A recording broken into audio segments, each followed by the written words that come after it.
بەناوی خوای گەورە سڵاوتان لەبێت بەڕێزان لە ڕووماڵی پەیام لە خزمەتتانداین بۆ قسەکردن لەسەر پرسی موچە و چارەنووسی ڕێکەوتنی هەرێم و بەغداد لە دیارە دوێنێ ئەنجومەنی وەزیرانی عێراق بڕیاریدا کە موچەی مانگی 6 خەرج بکرێت بەڵام بۆ مانگەکانی داهاتوو دووبارە پێویستی بە ڕێکەوتنایە چارەنووسی موچەی مانگەکانی دیکەش چی لێدێ و دواکەوتنی موچە کاریگەری چی بوو لەسەر چین و توێژەکان کاریگەری لەسەر بازار زیادبوونی بێکاری و هەژاری چ کاریگەریەکی هەبووە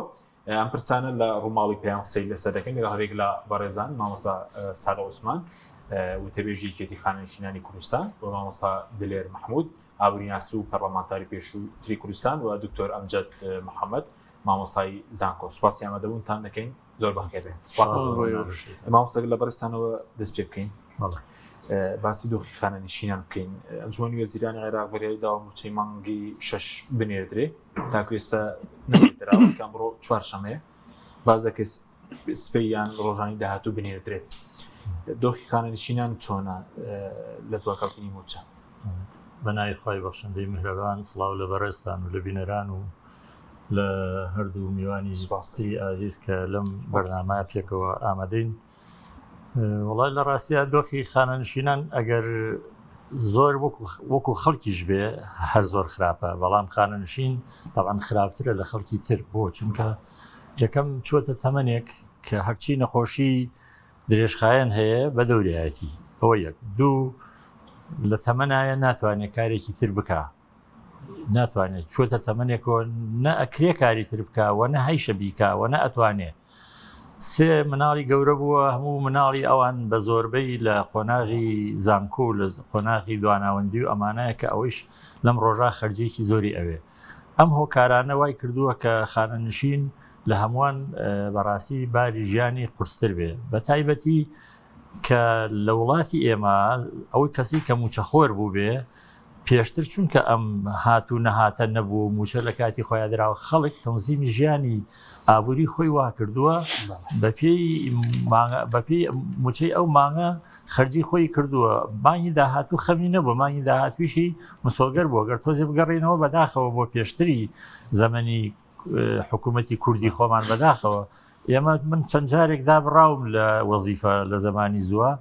کە ئەگەڕاینەوە پاش 6 مانگ پاش 7 مانگ پاش ساڵێک هەموو موچە فەوتاوەکانیشان ئاینێ ئێستا موچەی کە خزمەتیشی تیاکەی ئەو مانگانە کە حەقی خۆتە ئەو موچانیش ئەفوتێ لەبەرەوە خەڵک حسابی نەکردو بۆ ئەم بەڕاستی موچە دواکەوتون و موچە فەوتانە هەر وای زانیوە هەموو مانگە موچەکە لە کاتی خۆیان وەرەگرێت بە تایبەتی خانشین کە چیرۆکی دواکەوتنی موچە پاشەکەوتێکی نەکردووە پاشەکەوتکەوە 10 ساڵ ئەوە لێبڕین بوو بەحساب حکومت پاشەکەوتی بۆ کردین ئەوە نایشیاتەوە بە خەڵک تا بڵێن ماڵی سپی ئەڵێن بۆ ڕۆژی ڕەش تۆ وەختی خۆی وتت پاشەکەوتان بۆەکەم پاشەکەوت لەم ڕۆژە سەختتر و ڕەشتر چی هەیە بۆ موچەخۆر تۆ باشە هەندێک لەو پاشەکەوتیان بۆ نایتەوە بۆ شتێکیان بۆ بارسوکێکیان بۆ ناکەی بۆ هەندێک قەرز و قۆڵی کە هەتا لە لای خەڵک بە هەندێکی لەو پاشەکەوتانە عەلە لە قەلگل بەرەوە و کۆمەڵشتی تریژێ دوایی هەر لەسەر پاشەکەوت ئەکرێ بیان کردایە کە نەیان کردووە باشە زۆکو خانەنشینن ئێستا تقریبا 100 ڕۆژە موچە وەرنەگیراوە بەقسە لە سەروانەژەکەین کە نۆ مانگە و زەماندێکیان هەر موچە وەرنەگرتووە ئەگەر 100 ڕۆژ دابەشی موچەیەکی بەشی چی دەکا گەر 600,000 بێت 500,000 بێت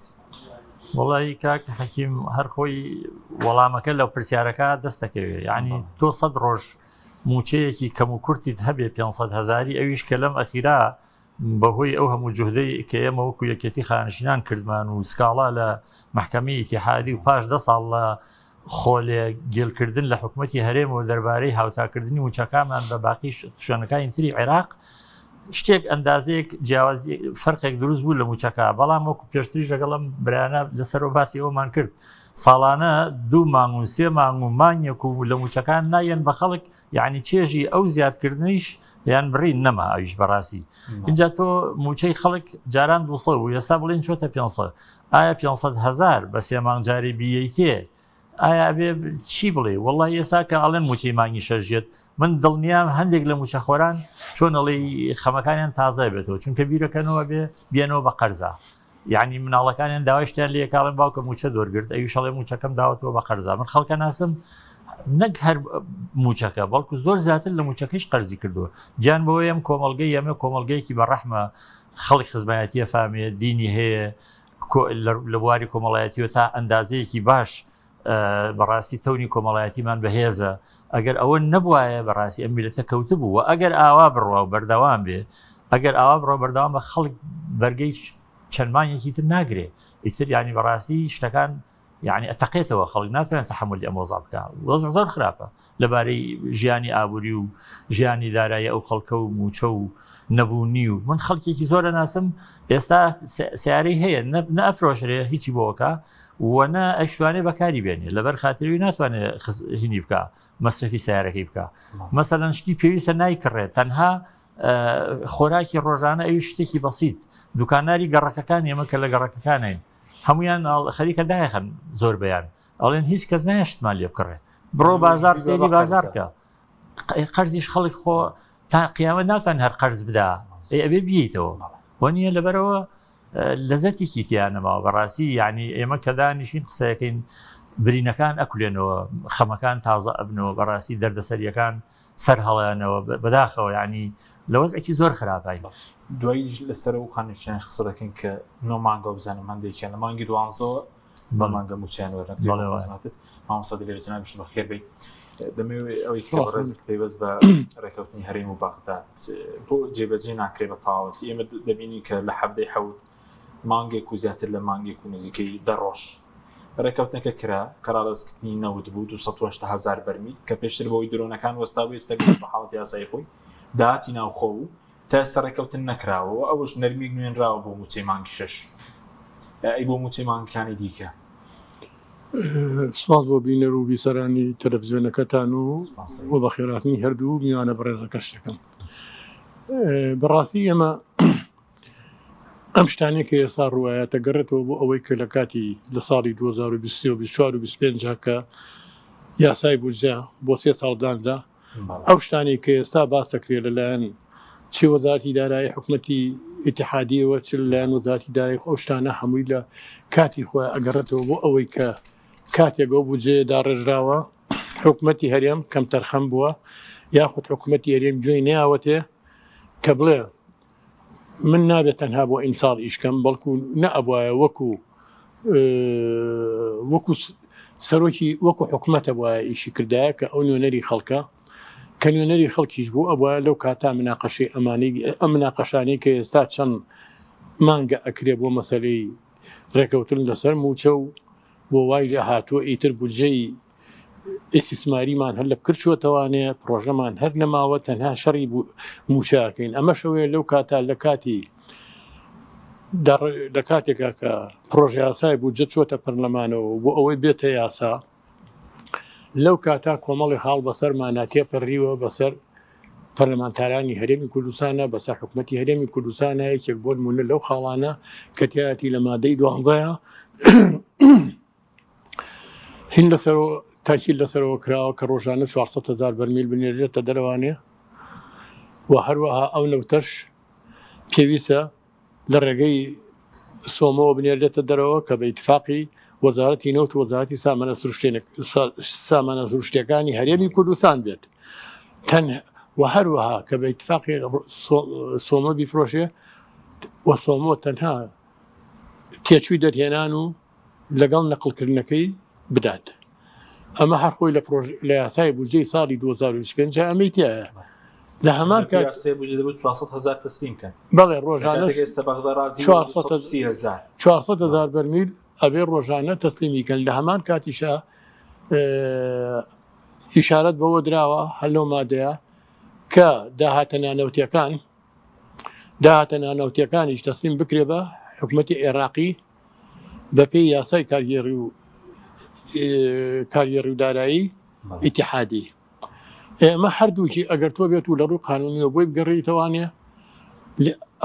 بۆی بگەڕێنەوە بۆ ئەوەی یعنی پێشتر ئایا ئەو کەسانی کە چون بۆ مفاوەزادیان کە بەشداریان کردووە ئایا شارەزایان نەبووە یاخود دراسایان نەکردووە کە یاسای کارگەری و داراییانی قانونی ئیدارە و مالیەت چی تایە و چیتیانە لا ڕوون کراوەتەوانێ لە قانونی ئیدارەی مالی ئیتیحادیە ڕوون کراوەتەوانێ کە ئەو داهاتانەی کە ئەگەڕێتەوە بۆ حکوومەتی ئیتیحادی کامانیان بە کاملی ئەگەڕێتەوە کامانیان ناگەڕێتەوە کامانەشیان لە 150 ئەگەڕێتەوانێ لەبەر ئەوە ئێستا ئەم ڕێککەوتنی کە لەم ئەخیرەوە کراوە ئەم ڕێککەوتنە بە قەناعەتی من کە کراوە لە ساڵحی هەرێمی کوردستانە و بگرە بەغدا لە زۆر خاڵە و لەو برگە لەو برگانی یاسای بوجە بگرێت تەنازولیشی کردووە بەڵام جێبەجێ ناکەن مادام لە بەرژەوەندی هەرێمدا بێ ئەم ڕێکەوتنە کە 280 بڵین بۆ ناوخۆ بەڵێ 250,000 بەڵێ 230 بۆ هەنار دەکردن بەڵێ بۆ هەنا کردو 50 بۆ ناوخۆ بۆ پێداویستی ناوخۆ بۆ منتوجاتی نفتی 230,000 بۆ هەناردەکردنەکە و لەگەڵ داهاتی ناوخۆکە داهاتی نانەوتی کە هەیە بەڵام تاکو ئێستا هینی جێبەجێ نەکردنێکە چییە هەر نانەوێ ڕێک بکەون یاخود وڵی ئەدایشی ئێمە هەمومانەڵێن پێویستە پابند بین بە و باش ڕێکەوتنەوانێ بەڵام هەڵبەتە هەموو شتێک هۆکارێکی هەیە یەکێک من زۆر سەیرە بینمیانی لە ئیدارەکردنی وڵات جیاوازی هەیە لە ئیدارەکردنی حیزبێک ئەم وڵاتە کە بریتی کە تۆ ئیداری وڵاتەکە ینی حکوومەتێکی ئەوانەی کە هەتن ئەوانەی کە هەندە وڵاتە خەڵکیەکەن هەمیان چاوەڕێی دەستی حکوومەتەکەن حکوومەت لێرە نابێ بڵێ غەڵەتی ئیمساڵ باتە دەستپار ئیمساڵ بڵێ با بڕوا بزانین سبەینێکی ئەبێت یعنی ئێمە ئەگەر هات و ئینکاریمان کرد ئەوەتانی ئێستاوە حکوومەتی ئیتیحادیوە خەریکە موچەی مانگی نۆت دابەشەکات ماوەیەکی کەم ئێمە تازە بۆ مانگی 6 ئەویش تەنها بڕیار کە دراوە مانگی 6 بۆ مانگی 7 کۆمەڵی ئیجراعاتی تر هەیە ئەبێ بکرێت لە بینی هەردوو حکوومەتی هەرێم و حکوومەتی ئیتیحادیە هەتاکو ئێستا کە تەسلیمی ناکات دیانی ئەمە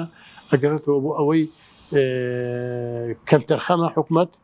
بەرامبەر بە هاوڵاتیانەکەی وە کەمتەرخەمە بەرامبەر بە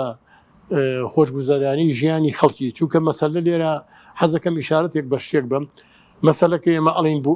موچە تەنها موچە نیە چونکە ئەگەر بێت و سێری اقتصادی وڵات بکەین بریتە لە بازنەیەک ئەم بازنەیە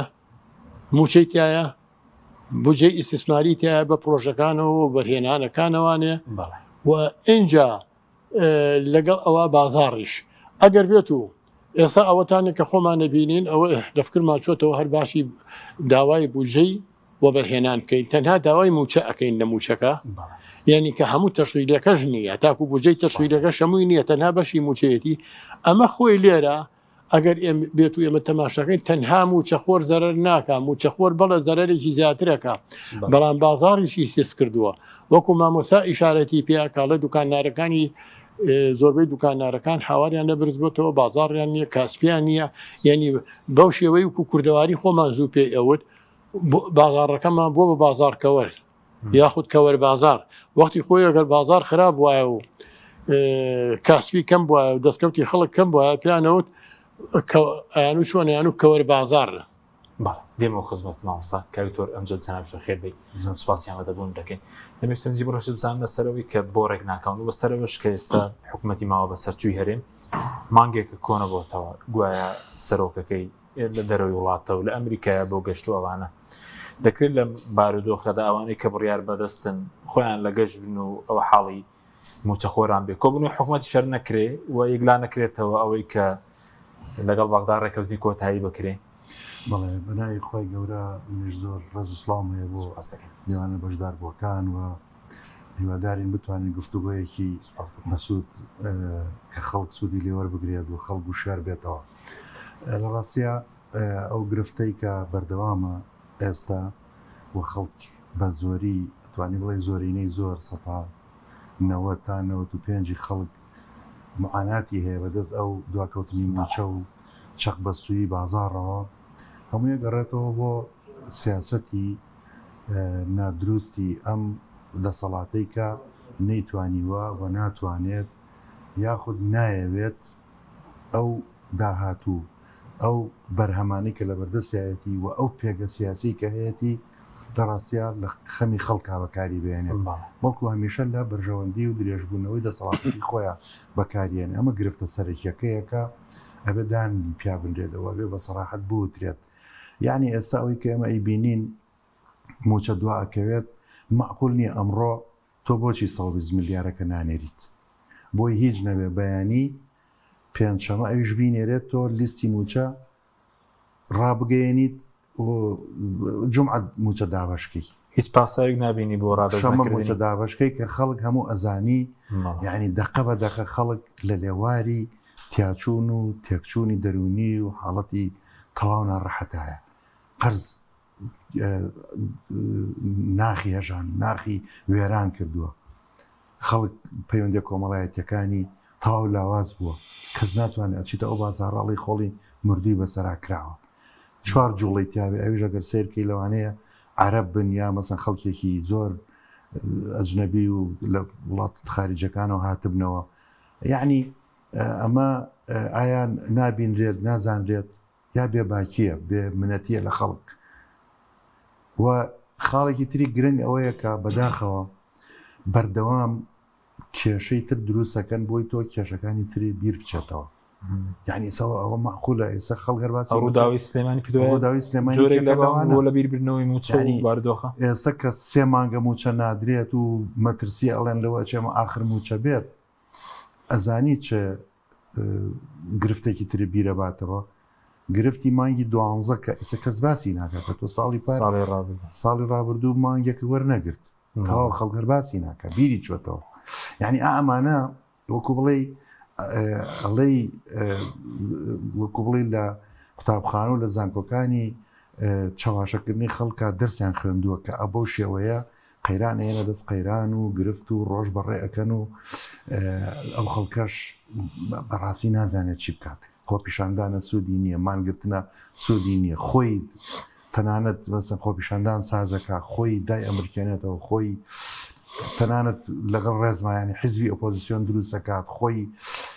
ئەیگرێ خۆی بەری ئەیە یعنی خۆی یعنی ئەم حاڵەتانە بەڕاستی خەڵکی بێزار کردووە خەڵک بە تەواوەتی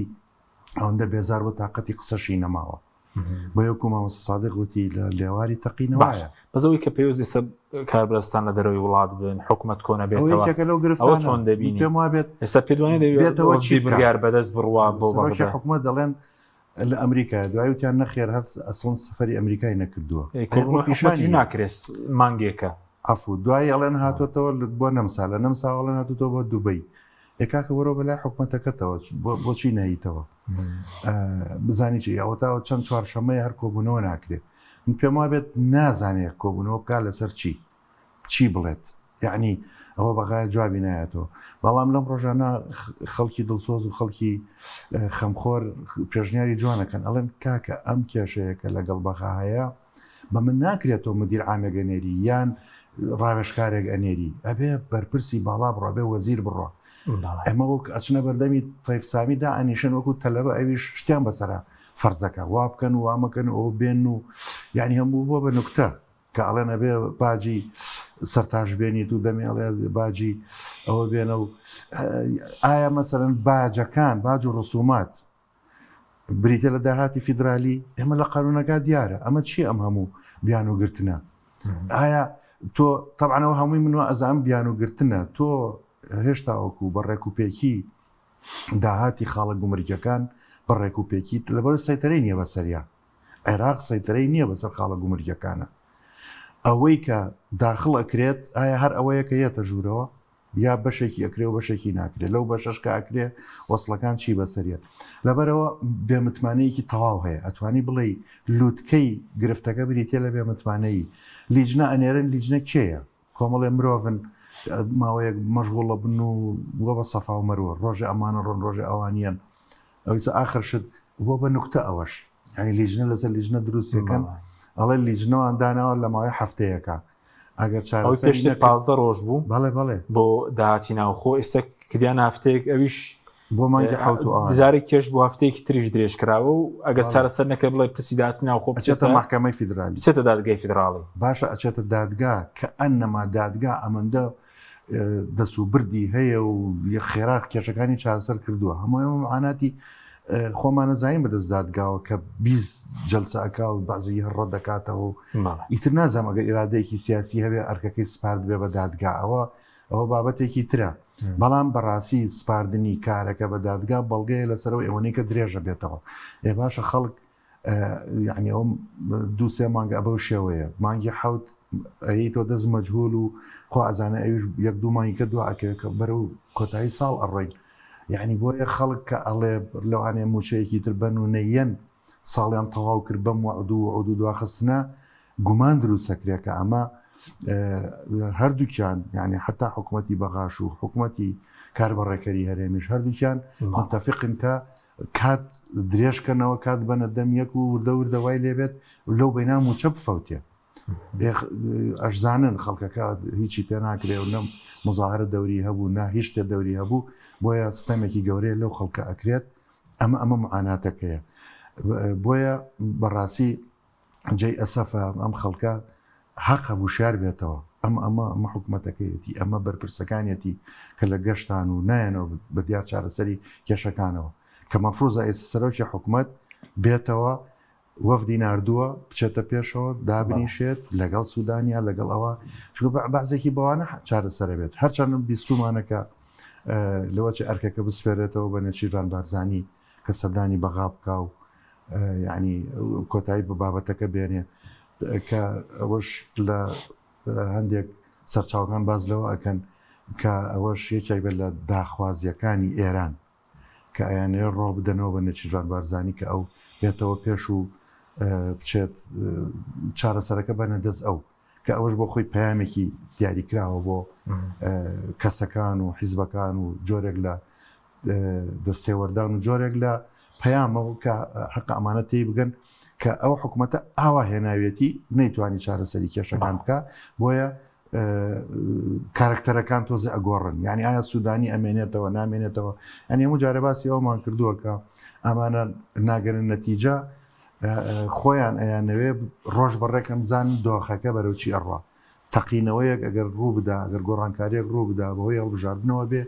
یان هەڵبژاردن نەکرێ چونکە بینیمان دوێنێ مالکی هەڕەشەی کرد ئەڵێ ئەگەر هەڵبژاردن دوا بخرێ کاری سەر ڕوئایە بشکرێ هەر گۆڕانکاری ئەبێ ڕووبات و ئەویش جۆرێک لە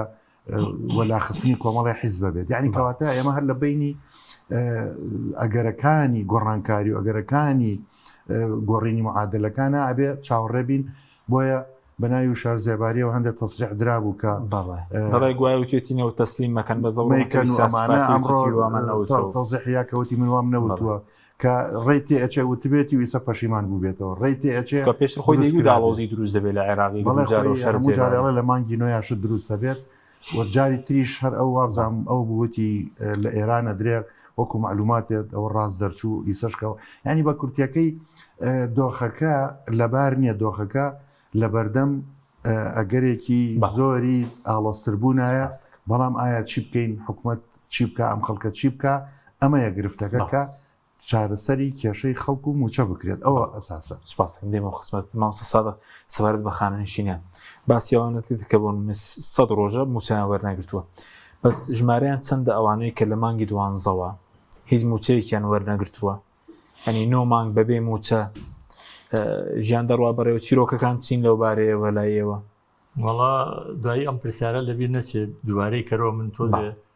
وەکوی نەڵێ بازێک هینم بۆ هاتووە ئەمێ لێرا بیڵێم فەرمو خانەنشین یا موچەخۆر لە هەرێما 100 ڕۆژە موچەی وەرنەگرتووە بەڵام 300 ڕۆژی خەڵک هەیە موچە وەرەگرێ بەبێ ئەوەی دەوام بکە بەبێ ئەوەی داوامی کردبێت چۆن ماوەسێ موسسە هەیە دانراوە لەم هەرێمەی ئێمە موسسەیەکی قانونی و شەرعی بەڵام بەبێ ئەوەی تا ئێستا کۆبوونەوەیەکیان کردبێ من بەبەسم تاکەکانی ئەو تاکانە حەقی خۆیانەوە ماستەر لەمان تارانە مەسەلەن بۆ نمونە ئەوە هەموو ئۆباڵەکەی بە ئەسپەی ئەو حکوومەتەیە کە بە حساب ئەم وڵاتە ئەوا بەڕێوەکە من کە پێی ناڵێم حکوومەتی کات بەڕێکرد پێڵم حکوومەتی کات بەڕێکرد کات بەنەسەر ئەمانە کار هیچ کارێ باش ئێمە کوڕێک هەبوو لە ساڵی ڕابردووە زۆر لە هیناکە سۆشال میدیاوانە زۆر بڵاو بوو ئەویت حکوومەتی چی حکوومەتی وان بۆ چییە باشم حکوومەتە زانی وە ڕادیوەیە ئەم حکوومەتە بەم شێوەیە ببێ یان نەبێت چییە بەم شێوەیە باسیەوەشی گوتی پەرلەمانمان بۆ بۆیە خۆمانمان بۆ هیلا کرد بۆیە خەڵکی خوێنی بۆ ڕشت ویستمان حکومەت وابێ پەرلەمان وابێ بوونی ئەم پەرلەمانەی ئێمە بەم شێوەیە چییە پەرلەمانێک کە ئەو نوێنەری گەل بێ و نەتوانێت تعبیر لە ئاڕەئی گەل بکە و بەڵکو داردەسی حیزب و داردەسی ئەشخاص بێ لە مؤسسەیەکی وا تەشریعی گەورەی وڵاتەکەی ساڵێک سەمانگی دەبێتەوە ساڵێک دەبێت هەڵبژاردن کراوە و پەرلەمان دەست بەکار نییە لێرەوە لەم منبەرەوە اقتراحەکەم بۆ داهاتوو بۆ هەموو کەناڵەکان تکاتان لێکم هەر هەمووتان بە ئێوەیشەوە لەمەولا بانی ئێمەمانان و ئەو خەڵکە مەکەن کە یەت لێرە دەردەدڵ باسەکە تەنها وەکو چۆنەڵی تەنفیسێکە بۆ خۆمان و بۆ خەڵک با بەرپرسێک کە تایبەت بێ بەم سوالانەی لە دڵی ئێمە هەیە و بەم بەڕاستی ئەم شتێک کە پەنگی خواردۆتۆ لە مێشکی هەمومانە با بێت وەڵاممان خۆیان قسە ناکەن سەرۆکی حکوومەتە جێگرەکەیەتی ئەو زیری دانیشتن بکەین و قسەمان کردووە لەگەڵ کەسی بەرپرسا کە معنیە بەو مۆزوعە میوانەکانی تر و توێنە ناین چونکە ئەگەر ئەوان نەیەن جوابی ئێمە بنەوە ئێمە هەر قسەکەین ئەوان نایانێت گویان لە قسەی خەڵک بێت بەس وەزیری دەسەڵاتی هەیە ئێستا مامۆستا دەسەڵاتی هەیە من وەزیر داهات لەسەر بڕیارمە نامم بۆ نووسیوتمە کە تۆ پیاوێکی بەڕێزی بەس کە لەو شوێنە دەسەڵاتت نییە خۆ دەسەڵاتیەوەت هەیە بچتە ماڵەوە یعنی وام لێ هاتووە سیقم بە هیچ شتێ بەداخەوە کە ئەمە جێی داخە نەیارەکانمان ناحەزەکانمان ئەوانەی کە لە شیعە شاعرەکان پێڵێن ڕەقیب ئەوانەی ڕەقیبن بۆ ئێمە بەداخەوە ئێستا دەزیانن بەدڵیانە و بەداخەوە کارێکیان کرد من هەموو جارێم قسەیم کردووە زۆر جار حکوومەتی ئیتیحادی زۆر جار داوای کردووە خەڵکی پلە باڵای ناردووە بۆ ئەوەی کەوا مفاوزە بکەن لەسەر حەدەسێک لەسەر شتێک لەسەر کێشەیە بۆی ساوتە بەڕێزیان ئاماژەی پێکرد تەنانەت حکوومەت زیاتر هاتوۆتە پێشەوە لە ساڵحی حکوومەتی عێراق مەبەشت ئەمان ناچنە پێشەوە جوابیان نادەنەوە غرورێکیان هەیە عینادێکیان هەیە بەڵام دوجار تەسلیمە بن دوجار بۆچی ئەوسا بیرتانە کە لە زمانی عادل عەبدولمەهدیوانە بە 50,000 بەرمیل پەناهیان کرد نیان کرد ئێستا ڕۆژێک دێتە پێشەوە بەند 230 ئەوان قەناعەت پێرەکەوتنەکە دەبێت 230 بێ دوایی بەرز بکرێتەوە تاگات 400,000 تۆ کە هەڵەت کرد و بەردەوام بووی لەسەر هەڵە دوجار هەرە بێ باجەکەی بی بەڵام داخەکەم باجەکە ئێمەی دەین داخەکەم باجەکە ئێمەی بێتاوان ئەیدەین کارێکیان کردووە کە من لێرەوە بە نوێنەرایەتی خەڵکە قسەیەکەم من شخصی خۆم هیچ ئیشم بە کەسیان هەیە هیچ حکوومەتێک بەڕاستی یعنی هیچ زۆر بێزارم زۆر چۆنەڵی ناومێدم لە وەزع لە هەمووی بە عێراقیشەوە بەڕاستی بەڵام ئەمە قسەی خەڵکە ئەڵێن حکوومەتی وامان بۆ چییە نامانێ حکوومەت خەڵک یعنی وای لێ هاتووە خەڵک پێی خۆشە هەر کەس حکمی بکا بەس حکمی خۆماڵی نەبێ بۆچی واتان لێ کرد بۆچی من بەوان ئەڵێم بۆچی واتان کرد لە خۆتان لە ئێمەش ڕۆژێک دێت ئەژنۆی خۆتانە گەزن وامەزانن پارە و چەپڵەی خەڵک و ئافرینی خەڵک بە پشتانەوە سوودتان پێگەێنێ لە دایان شەون وتومە ئەمان نەسیحەتە و دڵسۆزیە میلەتەکەت لەگەڵ نەبێ هەموو سەرزەوی لە پشت بێ ئەڕوخێ و ئەدۆڕی میلەتەکەت لەگەڵ بێ هەموو سەرزەوی دژی بێ سەرکەوتوو ئەبیت و خۆت ڕائەگریت و بە پێوە ڕائەوەستی کایان لێەکەین بەسە ئیتر واکەن لە میلەتەوەکو بە ڕێزانە ئاماژیان پێکرد بە قەیرانی دێم قەیرانێکی بۆ دروستەکە بۆچی ئەمە هەر قەیرانی موچەمان هەیە باشە 50,000 بەرمیلەڵی بۆ ناوخۆمەوێ ناوخۆی تۆکو ناوخۆی عێراقە نەوت وەکو عێراقی بە هاوڵاتیەکان بنزین وەکو عێراقی غاز وەکو عێراقەدی کوڕایی بەمە کەی حکومەت وابێ کەی سەرپەرژ وابێ کەی بەناو باوگوابێ وەڵا باوە پیارێژ نین ئەمانە بەداخەوە کارێکیان کرد کە ئینسان یعنی خۆی پێ ناگیرێ من کە ئێمە ژوورۆ بۆ هەر کەناڵێگە ڕۆم ئەڵێم خوایە یعنی بتوانم کۆنتترۆلی خۆم کەم بەڵام وەڵی داخی خەڵکامی لە دڵما بەڕاستی نەحکومەتداری وابێ ئەی بەسە ئیتر هەر ڕۆژی قەیرانە دروستەکەن و وازان خەڵک لە بیری چۆتەوە کە لە چه ئەزمەیەکین ئێمە چێ قبولی ئەوەکە 9 مانگە موچەی وەرنەگرتوێت تا ئێستا ئەو کێنەوە خان نیشینایی کە 9 مانگە موچیان وەرنەگرتووە لە مانگی 12ەوە ئەو خانە نیشینانن کە لە مانگی یەکە خانە نشین کران بەم بڕیارە تازەکە بۆی بە 6 ساڵی خانشینکردن 3 ماڵی پێکەوە مامەڵەکانیان درەنگ تەواو کرد موچەکانیان لە مانگی 7 تا بۆ بەسراوە هەیە هێشتا لە 7 شابەی نابەسرێ باشە لە مانگی 7 تا موچەی بۆ بەسراوە واتە ئەمە 7 مانگ وانەکە باشە لە یەک وەری نەگرتووە مانگی 12 کەس وەری نەگرتووە ئەمە 8 مانگ ینی هەیەە بە 8 مانگ ئەوە بە تەکید هەژوەری ناگرێت خۆ هەیشە بەخوا لە 7 شالوانێ موچیان بۆ نەبەسترێ لەوانی کە ژمارەیان چەند مامۆستاوانی کە نزیکەی 30,000 بوو ئێستا چەندیان موچیان بۆ هاتۆتەوە لە مانگی بۆ نمونە مانگی 5 کە وەرگیرە چەندی موچەی بۆ هاتەوە چەند مانگی 5 بە هەموو هەرێم نەگەیشتە 5,000 کەس بە ئەوەی کە موچەی بۆ بەسترا بە ئەوەی کە بووی بەسراوە 5 مانگی پێکەوە تقریبا نزیکەی 25,000 کەس ماوە ئێستا موچەی بۆ بگەڕێتەوە لەوانەکەم چون کاندێکی لێ دەرەکرێەوە بزانم بۆ پلە 1 و 2 خزمی شەهید و کۆمەڵێش داوانەکە هەرچەند ئەوانیش موچیان هەروەر نەگرتووە هەرچەندە قەرارە بگەڕێنەوە وەزیفە بەڵام تا ئێساوانیش سستیەگەی لە معاملەکانیان وایان ناکەن یعنی ئێستا دەتوانین بڵین 20,000 خانشین لە مانگی 6 ژمارەیەکی باشتر موچەی 6 مانگەکە وەرەگرن پێکەوە یعنی پێم وایە لە هەموو هەرێما سەروی 10,000 کەس موچەی 6 مانگەکە وەرەگرن بۆ مانگی 7 ژمارە لەوە کەمتر ئیتر ئەگەر خەڵک بمێنێ خوا نەخواست بۆ مانگی 8 نازانم شاید بەس ئێستا بۆ مانگی 5 وتت 5,000 هاتبەوە ینی تقریبا 20,000 لەو دەوروبەرە ینی 6-7 مانگە هیچ موچیان وەرنەگرتووە هیچ وەریان نەگرتووە ئەمە با بگەڕێنەوە بۆ پێشتریش ئەمە پاساوەکەیان ئەوە بوو کە ژمارەیەکی زۆر پێکەوە خانشین کراون و مامەڵەکانیان نەتوانراوە لە کاتی خۆیانەوە بکرێ بۆیە موچەکانیان دواکەوت من ئەپرسم ئەی بۆچی مەوالیدی 61 کە لە ساڵی 2024 بە تایبەتی لە مانگی 2024 خانشین بوون خۆ کاتە هەر یەک مەوالید بوو خۆ کاتە ژمارەی ئەوانە ئەوەندە زۆر نەبوو بۆچی ئەوانە موچەکانیان کەوتۆتە مانگی 12 کە مانگی 12 کەس موچەی وەرنەگرتووە ینی کۆمەڵێ لە خانشینان موچەکانیان هی مانگی 7 و 8 و 9 و 10 و 11 و 12شیان کەوتۆتە مانگی 12 هیچیان نەخێر تا ئێستش پێیان نەدراوە سلێمانیە 400 و ئەوەندە کەس هەن کە هێشتا ئەو 5-6 موچیان وەرنەگرتووی ساڵی ینی مامەڵەکان تەواو وا بڕێ بوو لە مانگی 12 ئەبوو مانگی 12 وەریگرن مانگی 12 بوو بە کەس نەدرا لەگەڵەوەش موچەی ئەوان فۆتایی ئەو مانگانەی پێشوتی خەڵک زۆر دەوڵەمەنە با تۆزی ئیسراحەت بکەن کە نەدراوە بە کەسیان بەڵێن ئەوانە بەڵام ئێستا هەر بۆ دڵخۆشی ئەوانە طبعا ئێمە لێرەوە ئەمە ئەوەیش بڵێم ئێمە لە 11 نووسراوێکی فەرمیمان وەکو یەکێتی خانشینان ئاراستەی بەڕێز وەزارەتی دارایی کرد 6 خاڵمانتیان نووسیوە کە داوامان کردو ئەم 6 خاڵە بەپەلە جوابمان بدەنەوە بەپەلە ئیسعافی ئەو خەڵکە بکەن یەکی خاڵی یەکەمیان ئەو هینانن ئەو خانشینانی ساڵی 2024 ئێستا کە موچەی مانگی 7 و 8 و 9 و 10 و 11 لە 12 یعنی 12ش لەگەڵ ئێمە پێشتر من چەند جاری ژوتومە وتومە کاکە ئەوانە وەرن مانگی 12یان مەدەنێ بەس مانگەکانی تیان بەنێ کە پارەتان وەرگرتووە اینجا ئەمانەی کە کەوتنوتە مانگی 6 و 7 و 8 خانشینانی تازە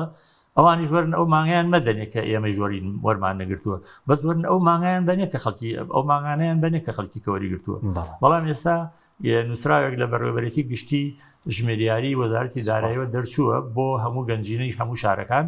ئەڵێ موچە خەرج کرێ بۆ ئەو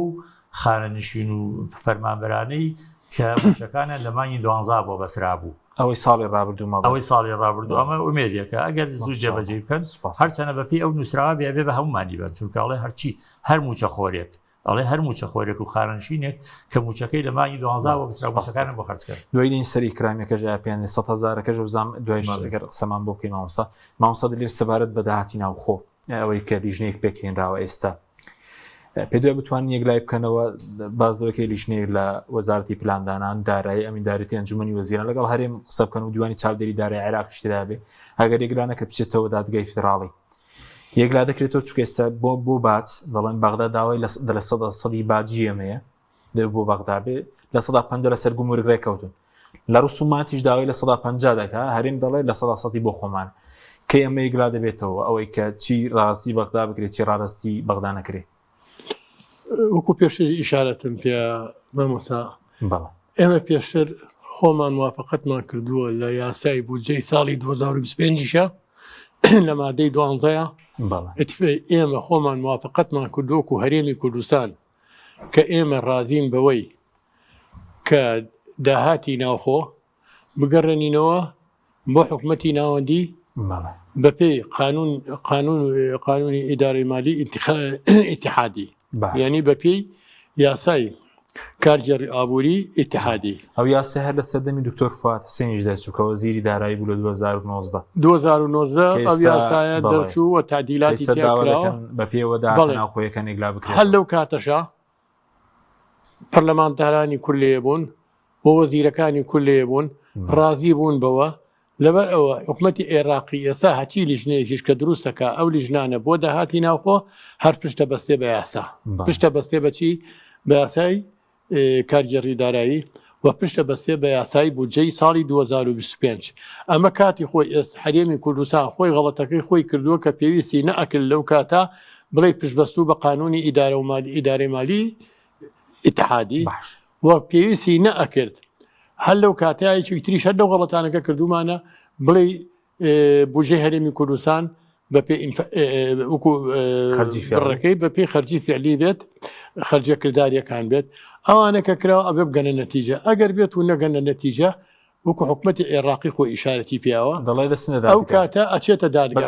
چۆن یەکلای دەکاتەوە ئەچێتە دادگا بە قەناعەتی من ئێمە کەس دەمێکە خەڵکی هەرێمی کوردستان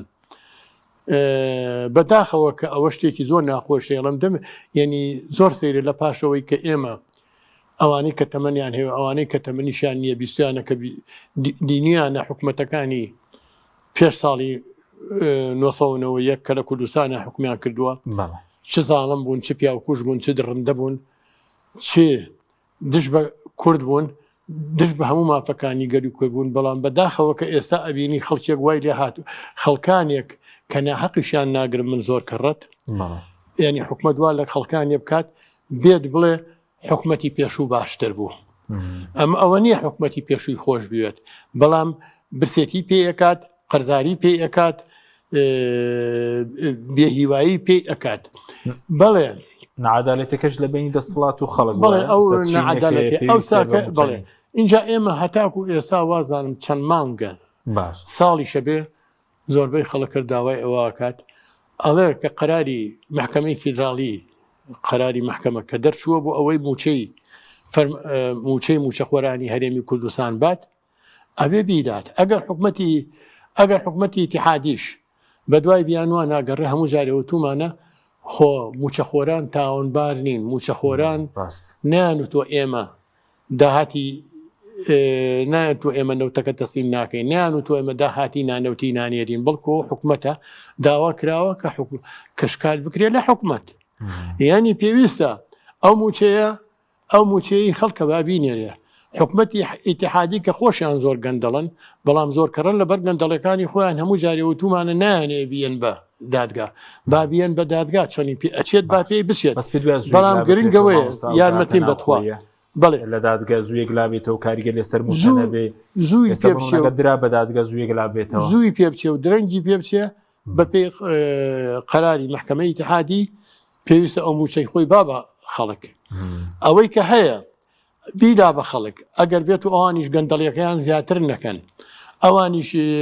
ئەم کەڕەتە ئەگەر بێت و موچەی خەڵک دوابخەن هەڵبەتە ئیسپاتی یەکەن کە ئەوان فاشی و شۆفێنین باش ینی پێویستە موچەی خەڵک بدا محکەمە چەندی پێ ئەچێ با پێ بچێ دوایی خۆ ئەوانەی کە ئیمڕۆ لە دەسەڵاتان ئەوەی کە سەرۆکی حکومەتە خۆڕا ناکات هەرماوە ئەو ساکە بڕیاری خۆی چۆنە یاچووکەەوە قەراری محکەمەی ئیتیحادی شەکە بێ موچەی ئەبێ موچەی موچەخۆرانی هەرێمی کوردستان بدرێت ئەمە ڕێگەی خۆیەتی ترچەنی پێ ئەچێیان پێی ناچێت لە لای ترەوانی من حەزەکەم ئیشارەت بە شتێکی تر بم بەڕێزان یعنی ئەوە چەند مانگێکە ساڵی شەبێت هەمومان ئەوە ئەبیسین زوو ئەم بانگە نامانگێکی تر عێراق ناچەقەم گیرە بێت عێراق تووشی کێشە ئەبێت عێراق تووشی هەڵوەشانەوە ئەبێت عێراق تووشی قەیرانی ئابووری ئەبێت تووشی قەیرانی سیاسی ئەبێت ئێمە ئەبێت لە فکرمان نەچێ عێراق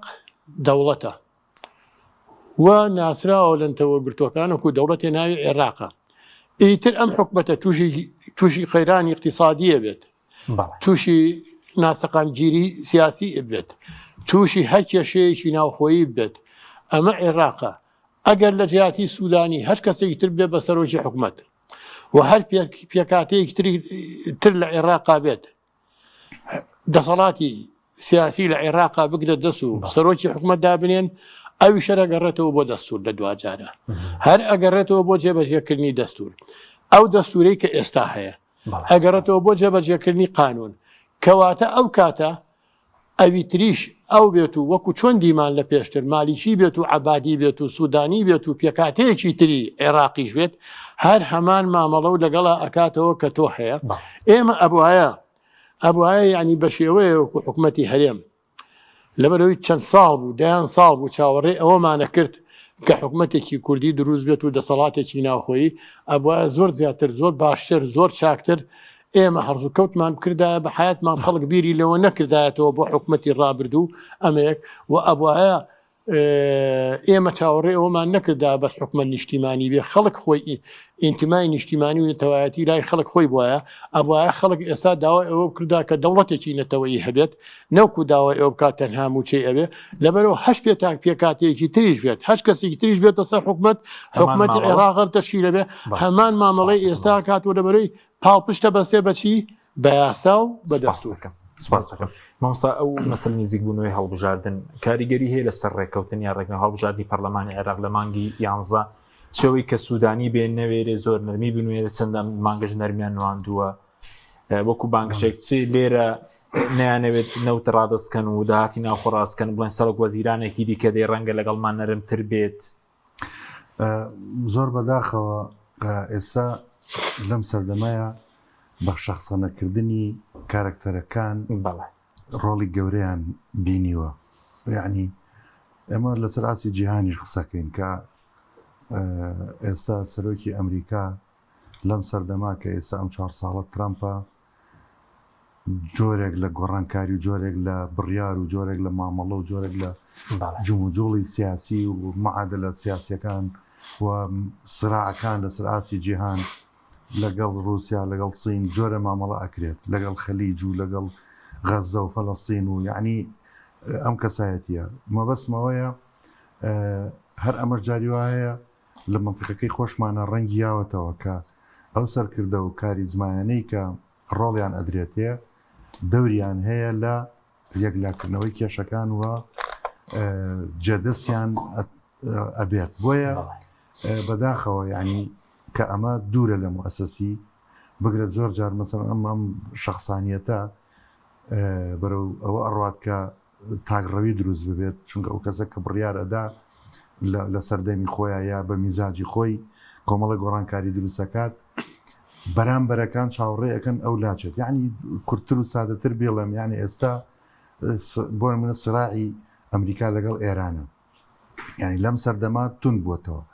پێشتر لە سەردەمی ئۆباما جۆرێکی تر بوو لە سەردەمی دوای ئەو بایدن جۆرێکی تر بوو ئێستا جۆرێکی ترە یعنی درێژکردنەوەی کێشەکان زۆر جار پەیوەستە بەوەی کە ئەو کارکتەرە بگۆڕێ بۆ ئەوەی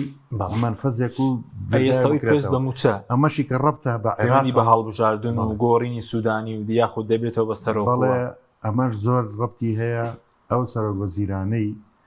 کە دێت یا ئایا ئەمە بێت یا کەسێکی تر دێت ڕۆڵی هەیە لەواکە کۆمەڵێت سەفقات و عەقد و عقود و ڕێکەوتن بکات لەگەڵ ئەطرافەکانە نەک هەر کورد هەتا لە ناو شیعەکانە لە ناو سوننەکانە تەنانەت لەگەڵ ئێرانە تەنانەت لەگەڵ ئەمریکایە ئەمانە هەمووی دەوری هەیە بۆیە ئەم کەسایەتیە کە ئێستا بۆ نمونە یعنی دوێنێکە سوودانی بڕیاری موچەی داوا خۆ باش 2 هەفتەیە ئەوترێت هەتا نەوتەکە نەڕوا بڕیار نادا هەتا 120ەکە نەنێرێت بڕیار نادا وانە ئێخۆ نەژنێرا و بڕیاریشیدا ئەو یعنی چی ئەی قسەکەی چی بوو پاساوەکەی چی بوو ناوێ خەڵک بێ موچە بێت ئێ باشە خۆ 3 مانگە هەر بێ موچەیە هەر عینەم قسە نییە تو بۆ 20 ڕۆژ لەمە پێش دوای مانگی 5 بۆ یەکسەر ئەو بڕیارت نەدا هەر عینەشت نییە کەواتە جۆرێک لە فشار جۆرێک لە زەخت هەیە بۆ ئەم کەسایەتیانە کە یەت بیر لەوە ئەکاتەوە کە ئەم بڕیارە بکا بە منحەیەک بۆ خۆی بەدەرە لە موەسەسی بوون نەرمی زۆریشی نەلاندوو کاکتۆر بۆ خەی دەستکەوتێک نەرمی زۆر نەماندە سوودانی لە پرسی موچە هەموو لە بیدایەتەوە بەردەوام نەرمی نواندووە بە مجامەلە و بەڕێکەوتن و بە وەکوڵی دەستشلکردن بۆ ئەوەی تەنانەت وەکو ئەو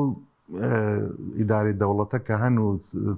کوتلەیەکە و دروست بوون بەیەکەوە بەڵام لەم ئەخیرا ئەویش لە ترسی هەڵبژاردن لە ترسی ئەوەی هێزە شیعیەکانی تر فشارەیەنەوە سوودانی کە ئەڵێن ناکرێت و ئەم هەموو نەرمێ بنوێنی بەرامبەر بە کورد معقول نیە نەوتی بەسڕە بفرۆشتێ و پارەکەی بدرێ بە کورد و کوردیش خۆی نەوتەکەی بە قاچاق بفرۆشێ و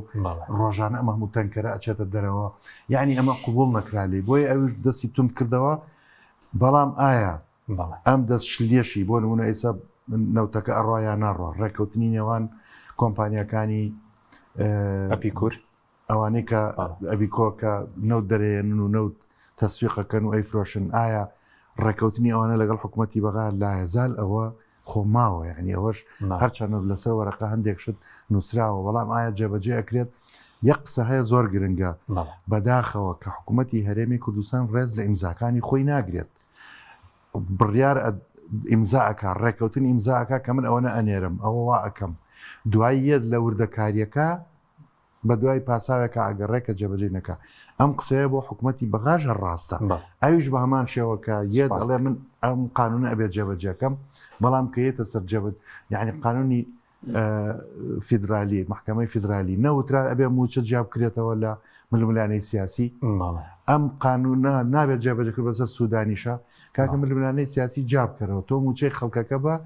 ململانەکانی تر نەوتە هەرچی هەیە بە جۆرێکی باجە ڕسوماتە بە شێوەیەکی تر یەکلای کردەوە خۆ لە بەردەستایە با موچەی خەڵکەکە بدرێت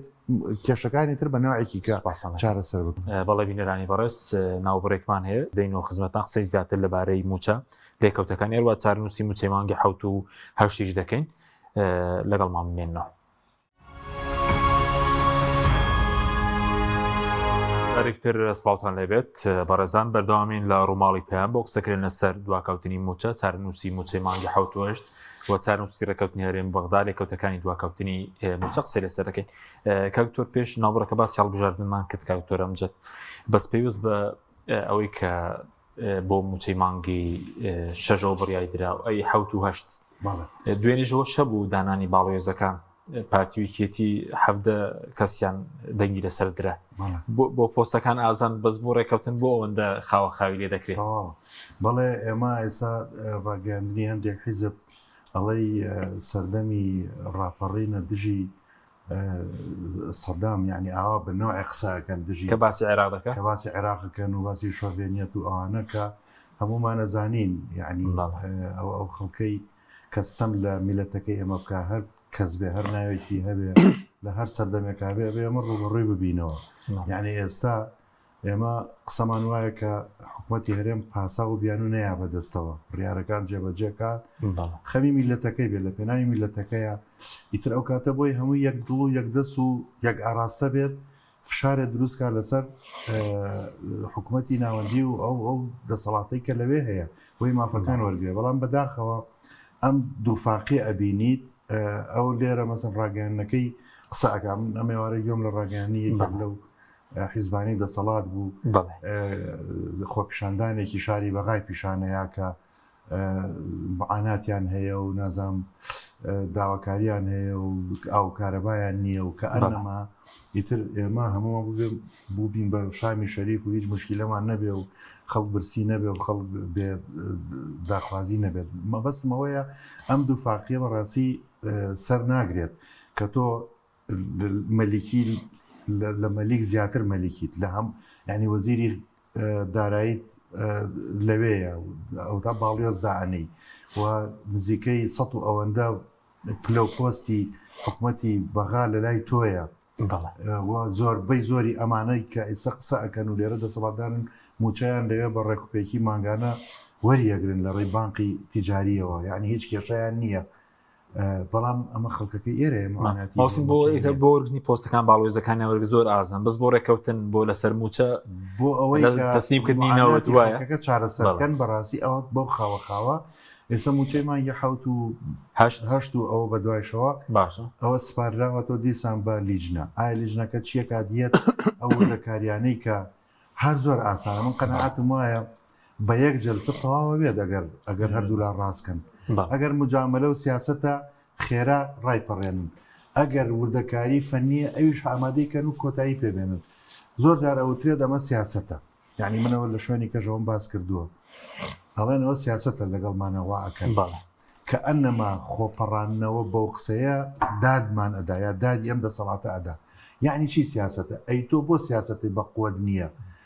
ئەگەر سیاسەتی بە قووەت نییە بۆ میلەتەکەی خۆت ئەچەوسێنیتەوە، یعنی کەواتە تو ئەبێت لە ڕووی سیاسیشەوە بڕۆی هەنگاوی ئەگەر پشتی بە وڵاتانی زلهێزە فەرم وەرە بە ڕێکوپێکی پشت بۆوان ببەسە و شروعی خۆ فەرزکە خێرە. ئەگەر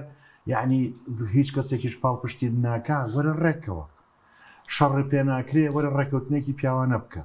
ئەگەر شەڕیشی پێگرە فەرم وەرە شەڕ، یعنی کەواتە تۆ نە ئەوە ئەەکەیت و نە ئەوە ئەەکەیت و نا لە معادلاتە دەورێ هەیە و نار، یعنی میلەتیشی لەگەڵانیە. ئەمە بەڕاستی نازەیناوی ئەنەی چی بۆیە قەناعەتم وایە ئەم حاڵەتە نابێ بەردەوام بێت. بۆیە باسی هەڵبژاردنێ کرد، ڕاستە زۆر شت بەسراوەتەوە بە هەڵبژاردنەوە، بەڵام ئەویش مەترسی لەسەرە. یعنی ئێستا بۆ نمونە هەرچەند مەترسێک کەمێک خاو بۆتەوە، یاسای حەشدی شعبی ئینسحابی پێکرا، حکوومەتی عێراقی لە پەرلەمان ڕسمی لە پەرلەمان ڕاوێژکارێکی پەرلەمان ئەمڕۆ ڕایگەیاندوتی بە ڕسمی کشاوەتەوە. ئەو تەمانەوە لەوە چێ شتێکی باش بێت بۆ چونکە هەم هێزەکان و هەم وڵاتێکی وەکو ئێرانیشکە وەکو باسیەکەن لاریجانی هاتووە دەفعی ئەو ئیشەی کردووە، جۆرێک لە تێگەشتن بێت لە واقعەکە لە گۆڕانکاریەکان لە فشارەکان. وەیە وەختێک ئەوە ئەبینیت هەستەکەی لەوە چەند مەترسی لێدان و ئەوانە دواکەوێت یا تێگەشتنێکی باشتر هەبێت بۆ ئەوەی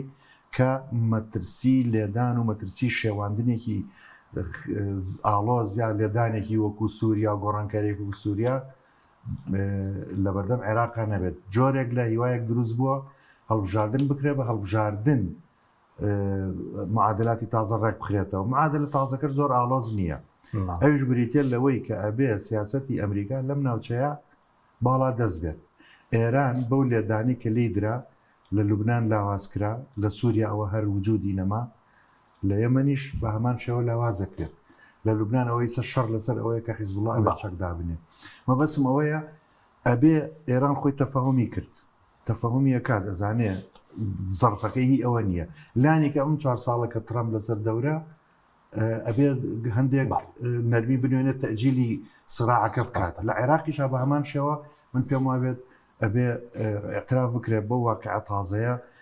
بەڵکو بە هەڵبژاردن کێشەکان یەکلا بێت، نەک بە لێدان و بە ئاژاوە بە، چونکە باز لەوە کرێت بم بوورە ئەگەر لێدان ببێت سراعێکی تون دروست ببێت سنی دروستە بێت. هەرێمە سونیەکە تاوان تورکیا لە پشتێتی، خەلیج لە پشتێتی، و لەوانەیە ئێمە لە ڕووینەتەوەیەوە بڵین کوردیش بۆ ئێمە باش ئەگەر هەرێمێکی سونی دروست ببێت، بۆ چونکە هەرێمێکی کەش دروستە بێت ئەوەیە کە عەرەبە شۆڤینیەکان ئەڵێن عێراق لەتە بێ و پارچە پارچە ئەبێ و جۆرێک لەو قسانە. بەڵام ئەگەر عێراقێک نەتوانێت ڕێکەوێت لەگەڵ دەوروبەرەکەیە، ئەگەر مافی تۆ نەیە بە هەر هەڵوەشێ ئەو کەی عێراقەکە کەیمە حەقی ئەوەی هەیە مەسەڵەن بەو شێوە بمێنێتەوە کە ئێمە هەمیشە لە ململانەیە و لە سراعابین. بۆیە ئەمەیە گۆڕانکاریەکان ئەگەر ڕۆ بدات لە ئایندە. سوپاس دەکەم دێمە خزمەتکار تۆر مامۆستا باسی خانەشینمانە کرد، بەس پێشتی 100 هەزارێکە بوو وا بڕیار بوو بدرێتەوە، هەر نەدرایەوە خەریکە لە کۆتایی ساڵ نزیک دەبینەوە. هیچ چارەسەرێکی بۆ نەکرا؟ 100 هەزاری بڕیار بوو ناوا چاوەڕێ بوو. خۆی ئەو 100 هەزارە زۆر جاری کەش منەوە وتووە ئەو 100 هەزارە پێش لەوەی هەرێم بچێتە ژێرباری یاسای ژمارە نوێی یەکگرتووی عێراقی، یاسای خامنشینی، پێش لەوە بڕیارێکی سەرۆگۆزیرانی عێراق بۆکو منحەیە بۆ ئەو خامنشینایی موتەوی خامنشینیان لە ملیۆنە کەمترە. ئەو کاتە هەرێم بە یاسا کۆنەکە مامەڵی خامنشینیە کرد، هەرێمی نەگرتبەوە. لە یەکی 2025 لەگەڵ عێراقا ڕێککەوتن بە تەواوی لەگەڵ لەسەر یاسا. ئەو کات بە تەمابین لە مانگی دوا بگەڕێتەوە بڕیارێکی بۆ دەرکا ڕێز وزەرای عێراقی، بڕیارەکە دەرنەچوو، داوا کرا لە حکوومەتەوە، پەرلەمانتارەکانی خۆمان نووسراویان کرد و داوایان کرد. تا لەم ئەخیرەی شالەمانی پێم وایە مانگی 6 بوو پەرلەمانتارێک تر کە سوورەتی نەکەیشی نردبووە من داوایەکی تری تەکیدی کردبووە لەسەر داوای پێشووی ڕێز وزەرای عێراقی لەسەری شینووسی و وەزارەتی مالیە ڕێیتان نووسراویان کردووە لە ئەنجومەنی وەزیرانی عێراق بۆ وەزارەتی مالیە تا ئێستا ئەوە جوابی نەبووە. ئەگەر جوابیان بدایەتەوە بەڵێ دەبوو لە 1/1/2025 و بیگەڕنەوە بۆ خانشینانی هەرێمیش، بەس تا ئێستا دەنگی نییە، بەڵام وەکو ماف بەڵێ مافە لێرە ئەمەتوانین بڵێن جیاوازیان کردووە. ئەمە خاڵێکە بەدەستمانوێ حەقی خۆمانە بڵێن بۆچی ئەو جیاوازی ئەکرێت لە نێوان خانشینی هەرێم و ئێستا لێبرینەکە بەحساب لە عێراقەوە دەبردرێ لێبرینی موچە کەی ئێوە دەچنە پاڵ خانشینانی عێراق پێش سەری مانگ بۆ نمونە مانگینۆیە لە کینۆ موچەی مانگینۆ وەربگیرێت ئەوە ڕوونادات موچەی خانشینی وەکو موچەی خانشینی عێراقی لێبێ ئەمڕۆ کە مانگینۆ پێتام درێ کینۆ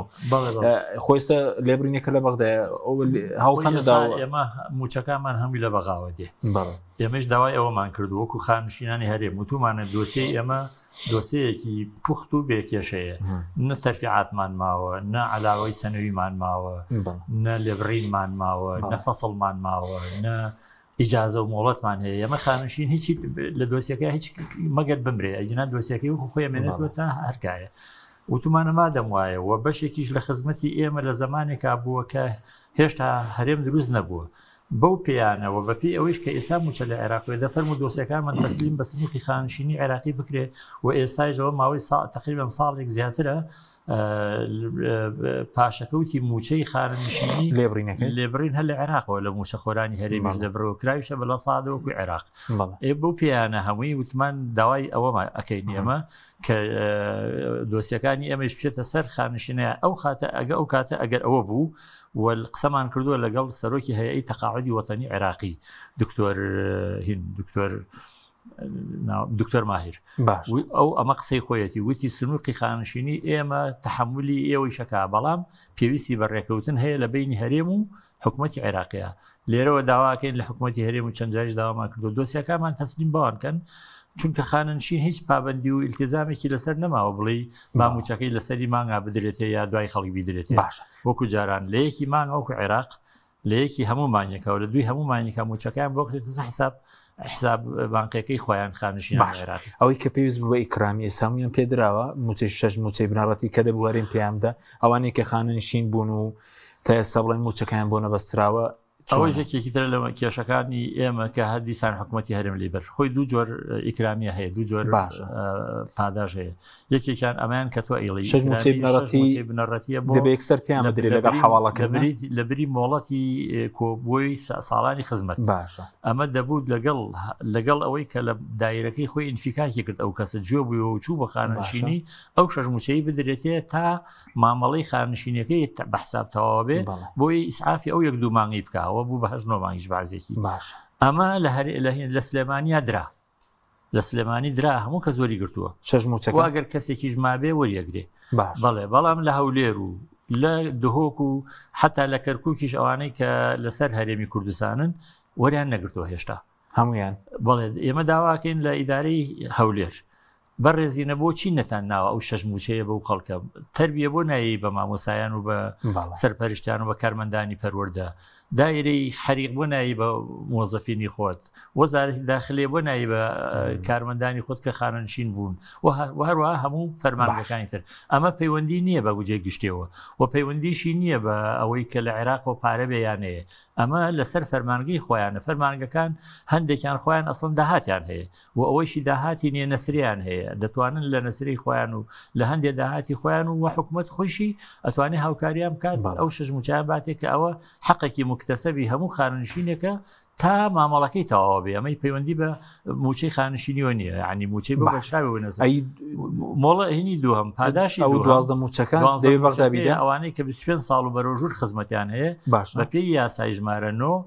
لە عێراقا لە یەکی 2014 ئەدرێ بەو تەبەقەیە لە هەرێمە ئەمە یەکەم جارە شمولیان بکە بەڵام تا ئێستا دراوە تا ئێستا کە زۆری نەگرتووە کەسەوەی کە خانشین بووە ئەسڵەن لیستەکەیشان هەرچوو بێ بۆ بەغا بڵێن 12 ئەمانەمان هەیە بیان دەنێ چونکە کێشەکانی تریان پێ حەل ناکرێ ئەمەیشان پێچێ من داواکەم لەو خەڵکە خۆیان بێنە سەر خەت ئەوانەی کە مستحقن بەوە خانشینەکانە ئەی چی بابیان خۆیان گردبوونەوە بکەن بچن داوا بکەن پارێزەر بگرن هەمافی خۆیان حەقی خۆیانە بۆچی و مافیان فڵکێ سوپاس دەکەم مامۆستا دەرێ بێمەوە خزمەت بەڕێزت باسی ئەومان کرد بڵێن داهاتی ناوخۆکە کێشەی لەسرە گومرگە دەڵێن ڕێکەوتنێک کراوە بەس باجە باج چۆنە یانی کە ئێستا بەغدا دەڵێ لە 100% با بۆ من بێ ڕسوماتیش داوای لە 150 دەکات یعنی ئەو چۆن ئێستا باج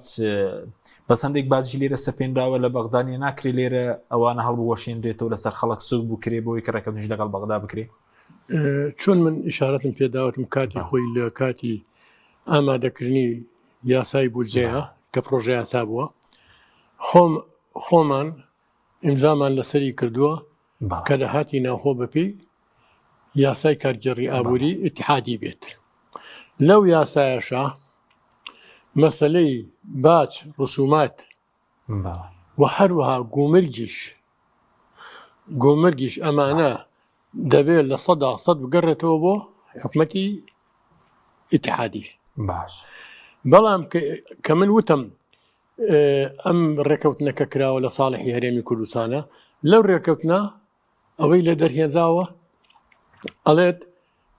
گومرگ لە 150 زایدەن داهاتی فەرمانگە فیدراڵیەکان وەکو پەساپۆرت و ڕەگەزنامە و بڵین ئەمانە لە 150 ئەمانە بگەڕێتەوە بۆ حکومەتی ئیتیحادی باش لەگەڵ ئەمانێک ئەجینا خۆی بەپێی یاساکە کێشەیە بەپێی یاساکە بڕۆی بەپێی یاساکە بڕۆی ئەبێ باج لە 100% بگەڕێتەوە بۆ حکومەتی ئیتیحادی ئەمە ئێستا من نەموتووە لە ساڵی 2024 من لە دووسێ شوێن لە چەند کەناڵێکەوە وتووە وتومە ئێمە شتێکمان ئیمزا کردووە لەگەڵا ڕۆشین کۆمەڵێ لەگومیتیایە هەچی کاتێ بێت و بتەقێنێتەوە لە بواری ئابوووریەوە زۆر پیس ئەتەقێتەوە پیامانە بۆ نمونە ئەم ئێستا ئەم داهاتی ناوخۆیە کە هەیە لەبەرەوە لەم ئەم ڕێکەوتنە کە کراوە پێویستە پێوەی پابندوین ئەم ڕێکەوتنە باشرە بگەڕێنەوە بۆ یاسای بودجە و بۆ یاسای کارگێڕی و دارایی ئیتیحادی بگەڕێنەوە بۆ ئەوە لە زەرەری هەرێمی کوردستانە کە لە زەرەری هەرێمی کوردستان بووی و خۆ لە زەرەری دەسەڵات نییە لە زەرەری شێ لە زەرەری دانیشتوانە لە زەرەری جەماوەری کوردستانە لەبەرەوەی کە ئیشارەتم پێیا کە کاتێک موچە نەدرا ناوبازاڕی سستە بێت کە ناوبازار سست بوو باری ژیانی خەڵکدا ئەبەزێ ئابوووریەکەش ناسەقام گیرە بێ و خراپە بێت لەبەر ئەو داواکاریەکە هەیە یعنی ئەو شتانە بە قەنەعەتی من ئەبێ حکومەتی هەرێم نەرمتر بچێتە پێشەوە چارەسەری بکە یعنی بەو شێوەیە مامەڵن نەکات بڵێ ئیمساڵ ئەم بانگە بزانین چۆنەوێ بۆ مانگەکانی تریشخوا گەورەیە ئەمە ئەوە وەکو سوودانی شەم کەڕەتە بۆ ئەم مانگی 6 ئەڵە چەند لیژنەیەک پێکەێنین و لە دوای ئەو لیژنانە بڕیار ئەدر ئەو وەختە لەسەر راپۆرتی ئەو لیژنانە بڕیار ئەدرێکە موچەکانی مانگەکانی داهاتوو بنێرین یان نەنێرین یعنی ئێمە تەنها بۆ موچەی مانگی 6 نابێ حکومەتی هەرێم نابێت تەنها بۆ موچەی مانگی 6 بەمەدا بنیشێ پێویستە موچەی مانگەکانی تریش مسۆگەر بکات لەبەرەوە چێ زەرەرەکات خەڵک زەرەرەکات خەڵکی زەرەری کرد حکومەتی زەرەرەکات حکومەت زەرەر دەکات بەڵێ حکومەتی زەرەرمەند دەبێ ئێمە وەکو حکومەت وەکو شەخص ناڵێن وەکو شەخص ناڵێن وەکو حکومەت هەڵبەتە زەرەرمەند دەبێت بەچی زەرەرمەند دەبێ وەکو حکومەت هەڵبەتە حکومەتی شەو ساکە ئەویش کۆمەڵە داهاتیە لە ڕسوم و شتا کەمە بێتەوانێت کڕین و فرۆشتنی زەوی نابێت ئەمە داهاتی کەمە بێتەوانێت ئەمە باش کەمە کاتەوە کڕین و فرۆشتنی کۆمەڵە شتی تر نابێت ئەمە گومرگ کەمە کاتەوانێ کە ئێماڵین بازار کزە خۆ بازار کاڵین کزە خۆ ئێمە هەموو داهاتەکان هەموو ئەفو هەموو ئەو کاڵایانی کە هەمانە بەرهەمی ناوخۆ نییە لە وڵاتانی ترەوە ئەیێنین لەم کاتە هەو گومرگ کەمە بێتەوە لە کاتێکە خانوو ئەکرێ مەشاری ئەکرێ یاخود کڕین و فرۆشتنی زەوی و کۆمەڵە شتی ترەکرێت ئەمانە هەمووی ڕسومات و باجیان لە ئەسەر لەلایەن حکومەتەوە هەموو ئەم شتانەکەمە بێتەوە ئەمە لەلایەک ترەوانێ لە ڕووی معنەیەوە لە ڕووی سیاسیوانێ خەڵک زیاتر بێتاقەتە بێ زیاتر بێزارە بێ لەو حکومەتە کوردی کە پێکاتوە کە ئەمە خەبات و تێکۆشانی دایان ساڵە خوێنی دایان هزار خەڵکە ماسووتان و ئاوارەبوونی سەدان هزار عائیلەی کوردستان بۆ کەهاتوە دەدی کە تاوکو ژێگیر کراوە لە دەستوری عێراقا کە ئێمە فیدراڵێتێکمان هەبێت باشە بەزۆکو سەوتێت بازار خراپبەوە بێکاری زیاد بووە ئامارێکە بۆ ئاماری دەستەی هەرێم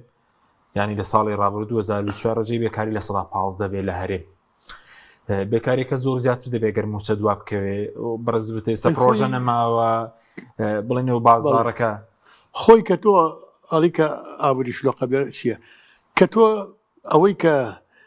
حرەکە دروستەکە لە بازارڕ چییە ئەو بودجەیە کەیەتە ناو خەڵکەوانێ بودجەکە بەشێکی کەم وچەیە بەشێکی ئەو پارەیە کە لە کاروباری ئیداریا بەکار دێت و ئەو کاروباری ئیداریە چییە بۆ کڕین و فرۆشتنە بۆ کڕینی شتەکەیەتە ناو بازارەوە لەلایەکترەوانێ بودجەی وە بەرهێنانەکە ئەگەر بودجەی وە بەرهێنانەکانیشمان باتە بودجە هەمووی بە کاملی بەهاتایە ئێستا لەوانە بوو بڵێن سلفەی عقار بدرایە پێشەکی بۆ پیشەسازی بۆ کشت و کاڵ بدرایە ئەو ساکان پارەیەتە ناو خەڵکەوە کام پارەیە هاتە ناو خەڵکەوە جوڵەی بازار زیاکە جوڵەی بازاڕی کە زیا کرد هەلی کار زیاکە کە هەلی کاری زیا کرد مانای ئەوەیە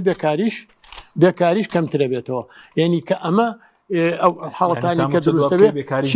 چێ بڵێ حکومەتی زەرەیلیەکەوەتە حکومەتیش کێشەکانی لەسەری زیاتر ئەبێت ئێمە هەر تەنها حکومەتە گەربیل لەوە بکاتەوانێ بڵێ وڵا ئەوە عیلاقی بەسەر من و کێشە نەمە کێشەکانیشی لەسەری زیاترە بێ وە پێویستە حکومەت هەموو جارێگەنی بەو شێوەی بیرکاتەوە خەڵک نەگاتە ڕادەیەکی زۆر بێتاقەتی زۆر وەڕز زۆر بێزاری لە ژیان بێزاری بەشەر لە ژیان چی بە دووادادەی تەقینەوەی لە دوا ئەبێت خۆی بێزاری بەشەر لە ژیان لە هەموو کۆمەلگایەکە تەقینەوەی لە دوا ئەبێت نەگاتە ئەو ڕادەیە لەبەرەوەکو ئیشارەتم پێە ئەو خەڵکەش بە تایبەتی ئەو بێ ئەومان لە بەرچاوی ئەو خەڵکە بە هەموو کاتێکم ئەم هەرێمەی بە خۆشەویستی خۆی داناوە بۆ ویستێتی بیپارێزێ بەڵام نەگاتە ئەوەی خەڵک بڵێ خەڵک بچێتە ئەوەی بڵێ وەڵام هەرێمە من بۆ چییە کە برسی بم کە قەرزار بم کە پێداویستی مناڵەکانم بۆ جێبەجێ نەکرێت ئەبێ بیر لەوە بکرێتەوانێ اینجا وەکو ئیشارەتی حەزەکەم شیت بڵێن داهاتەکانمان بەشناکان نازانم من هەموو جارێ لە لای خۆمەوە کە جۆرە کاتێک جۆرە حساباتێکەکەم بەداهاتی ناوخۆ بەداهاتی مانگانە 350 بەداهاتی ناوخۆ بەداداهاتی 2 تریلیۆن و 800 میلیارد دەکات لە 8 مانگی ڕابردوو بڵێ 2 تریلیۆن و 800 میلیارد ئەمە ئەی داهاتی نەوتی کاکە داهاتی نەوتیمان ئێمە داهاتی نەوتیشمان لە هەمان کاتە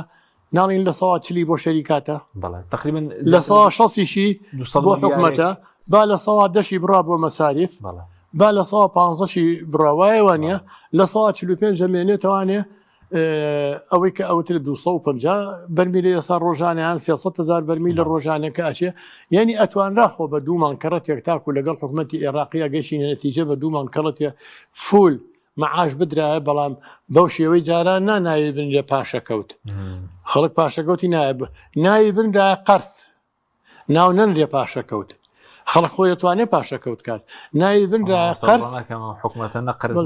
خەڵک ناوی بنرایە قەرز ئەو کاتێک کە حکومەتی ئیتیحادی پارەی تری نرد ئەو پارەی خەڵکیش بدرێتەوانێ بە تایبەتی کە ئێستا وەکووتم ئەبینین ناوچەکە لە گۆڕانکاریە ناوچەکە ئارام نییە ناوچەکە لە گۆڕانکاری لەوانەیە گۆڕانکاری زۆر گەورە بێتە پێشەوە کە لە چاوەڕوان و لە پێشببینی نە من و نەتۆ نەحی سیاسیەک و نەیش حکومەتێکی ناوچەکە شابێت لە پێشببینی ئەوانیشان چووکەمە قەنەعەتم بەوە هەیە ئەگەر زوو تاکو لە کاتی حربی ساردا خەڵکی سیاسی لە عالەما پێشببینی کردبێت لە ساعت چلی پێشببینیەکانی دەرچوو بێت لە دوای حربی ساردەوە کە ئێستا چەند یەک دوو وڵات هێزی گەورن لە دنیا ئەوەی کە پێشببینیەکان لە دەرەوەی ئەوان پێشببینیەکانی جاری وایە لە سا سفریشی دیە لەبەر ئەوان ئێسا شەڕ زیاتر لە دنیا کە چۆن ئەفوخوای کە چۆن ئەڵێن شەڕی اقتصادا ئەوەی کە سیاستەکە ئەبا بەڕێوە لە پێناوی اقتصادەکایە لەبەر ئەوە لەوانەیە لە ناوچەکە گۆڕانکاری زۆر گەورە ڕووبات لە ڕووی نەتەوەیە و لە ڕووی نیشتیمانی و لەوانەیە ئێمە قازانجکەین بەڵام ئەوە ناخۆشە بێ ئەو دەستکەوتانەی کە دەستمانەکەوێت لە ڕووی نیشتیمانی و لە ڕووی نەتەوەیەوە لە ناوچەکان لە دەستمان چێ کە لە دەستمان چوو تاکو چۆن لە 1960ەوە لە دەستمان چووی تر بۆمان نەگەڕایەوە کەڕتێکی تر لەوانەیە بە 200 ساڵی تر ئەم کەڕەتە نەگەڕێتەوە دەکەم ئێکتۆ بە کورتیز ئەگەر گۆڕانکارێک بێت ینی دوایی لەسەر منەوتەکەش پرسیار لێکم هیچ ئامادەکاریەکە تۆ موچەت پێ نەدرێ نەوت قاچاق بڕواداتی ناوخۆ ناشەفاو بێ هیچ ئامادەکاریەکەیە ئەم وڵاتەی ئەمە لەوەشە لە شوێنی تر ناچین یعنی زۆربەی وڵاتەگەر ناکۆکی ناپۆیشیان نەبێت لە کاتی چاوەڕوانی گۆڕانکاری و ئەزمەی خارجی و فشاری دەرەکیە واز لە ناکۆچیەکان نێنن و بازیکە بنەوە و یەک ئاراستا ئەبن بۆ ئەوەی خۆیان ئامادەکەن بۆ گۆڕانکاریە هەروەکو ئێران چۆن خەڵک جۆرێک یعنی باوەشی کردەوە بە یەکتر ڕادێک لەبەرەوە بەداخەوە وەکو پێویست ئامادە نین ئێستا جاری وایە کێشەکان ئەچێتەوە مرۆڤای یەکەم و دڵمان خۆش بوو کە لە مانگی نوێە پەرلەمان دابنیشێ و بەبوونی ئەم کێشانەوە ئەوەی سا وەکو بڵێ دابڕانێک دروست بووەتەوە دەبینی پارتیویشتی بەڵێ بۆ هیوایی کە زوو کۆنتترۆل بکرێ و چارەسەر بکرێ یعنی ئەوانە کە هەمووی تاڵین یعنی کە ئێمە پێمان ناخۆشەکە ئەو حاڵەتە دروست بێت لەبەرەوە ئەوەی کە ئەیبینین بەڵێ گرفتە گەورەکە ئەوەیە هیچ ئامادەکاریەک نیە هەر کەسە و بەو بەرژەوەندی خۆی بیری باشە بەزووکو ئەوەی کە پێشتر بۆ نەوتەکە دەیانگوت درۆنەکان هاتن نەوتیان لێ تێگرێت ئێستا نەوتەکە هاتوتۆ حاڵەتی ئاسایی خۆی ئێستا جارێک دایان قسە لەگەڵ تورکیا دەکەین دەڵێن کێشین ئێستا دەڵێن کۆمپانیەکان ڕازینین ئەو بیانەوە دەبڕێنەوە ینی بۆ ڕاستکردنی نەوت لە ڕاستیا ئەو ڕێکەوتنش کە کراوە لە نێوان وەزارەتی سامانە سروشتیەکان و وەزارەتی نەوت کە ئەنەما تەبری خۆیان کردووە ئێمە ڕازین بە مەرجە ئێوەش خۆتان کۆمپانیەکان ڕازیکەن بەڵێ کۆمپانیەکانیش چۆن ڕازیە بن ئەوانش مافیان هەیە قەرزیان هەیە بەڵام سڕەکە و نێنەکە لێرایە یعنی باش ئەوان پشکیان هەیە هەموو ئەو نەوتەی کە ئەیبن بەشی خۆیان بردووە لە ساعت چلە و سەرڕای ئەوەژەڵێ ئەمە 1 ملیارد دلارمان لە لای حکوومەتی هەرێمە حکوومەتی هەرێمە ژەڵە هیچم دەست نەکەوتۆ لە نەوتەوەی دەستم کەوتۆ دراوەتەوە بە قەرز و بە پشکو بەوانە یعنی کەواتە لێرە گرفتە هەرە گەورەکە بریتە لە ناشەفافیت هیچ شەفافێتێک نییە لە ئارایە کە تۆ داهاتی چەنە مەسەرەن یعنی لە کەناڵەکانی ڕاگەیاندنا ئەبیسید ئەو کەناڵە عەرەبیانە هەندێک قسە نەقڵەکەن ئەڵێن باشە حکوومەتی هەرێم ئەڵێ من ئەوەم نییە ئەوەم نییە ئەی باشە ئەو هەموو مەشاریعانە چییە ئەو هەموو پرۆژە گەورە گەورانە کە بە ملیاراتی تێ ئەچێت ئەم پارێ هیچیە لەکوێوە هێناتان یعنی کەواتە ناشەفافێت هەیە داهاتەکە هەیە ڕێک و پێک دابەش نەکراوە بۆیە گرفتەکە لەوایە کە نەوت ئەفرۆشرێ بەکی ئەفرۆشتێ بە چەند ئەفرۆشتێ دەسەڵاتداران چەند بەشدارن پشتیان هەیە لەو فرۆشتنە و ئێستاش مەسەڵەن کە گرفتەکە هاتۆتۆ بینی ئەم کۆمپانیانە لەگەڵ بەغایە ئەبێ ئەو دوانە ئەوانیش ڕێکەون کە پێم وا بێت ئەوە بەجیان نێشتۆ بۆ ئایندە ئەوکو دو پرسیارکتۆر لە ماڵی ڕابردووە لەم کابینە 2020 حەوت موچە تاواتی نێدرا لە 2023 موچە 2024 1 موچە بڵێنەوە 11 موچەی تاونەرە 10 موچەش لێ بڕین ئەم ساڵ لە بەردەم چی دەین ینی وەکو چارنووسی موچەی ئەو مانگانی کەماوە بەڵێ من ئەزانم یعنی وەلەو پێشبینی خراپ باش نییە ئێمە هەمیشە گەشتبینانە مامەڵە بکەین بەڵام ئەبە دۆخە وەکو ئێستا بڕات و ڕێکەوتن نەکرێ و هەمووی بسپێرێ وردە وردە پاڵی پێوەنی هەتا ئاگاتە مانگی 11 تەوەقع ئەکرێت کە نیەتیان وابێت کە بۆ ڕاستکردنەوەی ئەو هەموو گەندەڵی و ئەو هەموو پارانەی کە لەو بەینا فەوتاوە یعنی ئەیسا وەکو باسی کرد جەنابەت یعنی 120 ملیارەکە 20 ڕۆژە ئەڵەن حازرە ئەمڕۆوتیان هێشتا وەکو پێویست کۆمان نەکردوتەوە آخر سپێ پێنجشەممە تەسلیمی دوو تەسریحی جیاواز یعنی چی کەواتە یعنی ناشەفافیت هەیە لە بابەتەکە بۆیە ئەگەر گومانی خراپیش بەری بڵێمە بەسییان ئەوەیە بەلایکەمەوە 1-2 مانگ لەم ساڵی شاب بفەوتیان چاوەڕێ دەکرێت چاوەڕوان نەکرێت سپاس مامۆستاکاتم زۆر کەمان خولەکیش بۆ بەرز جگەلەوەی کە موچە دواکەوت باز دەکرد لە مانگی داهاتووە لێبڕینی خانەنشینی بۆ فەرمانبەران بە 3 ساڵ دەبێ بیدەنەوە ئەو جیاوازەی لە ساسی بۆ خانەنشینان بە 5 ساڵ پلەدە بزانم 4 میلیۆنی بەردەکەوێت ئاخیر بڵین پلەیەک 4 میلیۆن پلەدە تقریبا 633,000کە دەبێ بیداتەوە ئەوەش بارگرانیەکی دیکە نییە بەڵێ بارگرانیەکە و وەکو دکتۆری ژووتی ناشەفافێکی تایە ئایا ئەمە داوای عێراقە و ئەگەر داوای عێراقە ئێمە لێرەوە ئەڵێن کە ئەوە داوایەکە بەڕاستی پشتبەستوو نیە بە یاسا چونکە بە پێی یاسا تۆ وەختێک ئەتوانی قەرز لە یەکێک وەرگریتەوە کە وەری پێشتر ئەو شتەکەی وەرگرت بێ اینجا تو ئێستا لێوەرگیت ئێمە لە 2014ەوە حکوومەتی عێراقی یاسای ژمارەنووی لە غەیری هەرێما لە عێراق جێبەجێ کردووە هەرێم جێبەجێی نەکردووە تا مانگی 2024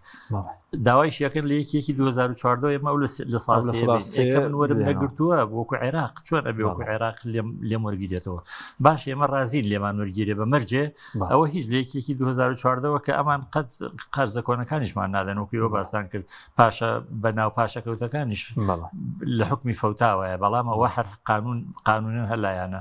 بەڵام هیچ نەبێت لە کاتی دەرچوونی بڕیاری محکەمەی اتحادی ژمارە 212 و قەرەبوو هاوتا بکرێن 2022ەوە مەفروزە لەو کاتەوە خۆی ئەو لێبڕینە دەست پێ بکە ئەو لە ساسەیە و لەو کاتەی شۆوە موچەی خانەنشین هاوتا کرابێ بە عێراق لەو کاتەوە ئەوە یەک دوو ئەو 12 موچەیش کە ئەدرێ بە خانەنشینێکی عێراقی 25 ساڵ بەرەو ژوور خزمەتی هەبێ مەفروزە لەو بڕوارەوە بۆ هەرێمیش ئەو وەختە لە ساسیەکە قانونیە ئەجینا ئێمە بەڕاستی دەرگای دادگاین و تانیش لەو بڕیارە ئەدەین لەو لێبڕینە چونکە لێبڕینە شتێکی نامەشروع و ناوەختە سوپاس دەکەم مامۆستا خولەکێکم ماوە شتێکت مایە بە کورتی سوپاس دەکەم